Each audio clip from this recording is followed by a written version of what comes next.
不行也得行。这个老太婆已经给我介绍男朋友了，我必须有所行动。这个计划一旦成功，你就可以离开顾家，而我可以名正言顺地留在顾家。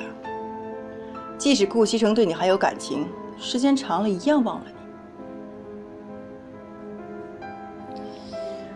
你照照镜子，看看你现在这副表情。我说你喜欢上顧西城，你還不承認。不過承不承認也不重要了，你必須要聽我的，不然我怎麼把媽媽還給你啊？我憑什麼相信你？你除了選擇相信我以外，還有其他更好的辦法嗎？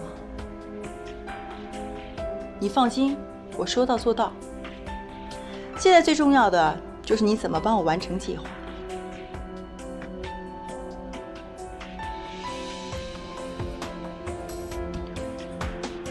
顧西城每個週末在家中午都會睡午覺的，這是你唯一能夠接近他的機會。這就對了嘛。你放心，事成之後我就把媽媽的地址發送給你。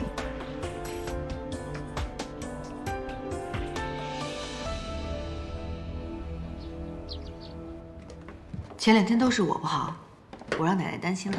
今天呢，我想請奶奶吃一頓飯，就算跟奶奶賠罪了，好不好？好。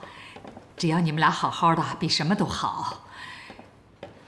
以後啊，有什麼事兒要說出來，奶奶會給你做主的啊，可不要像前一陣那樣，差點惹出事情了。我知道了，奶奶。走吧。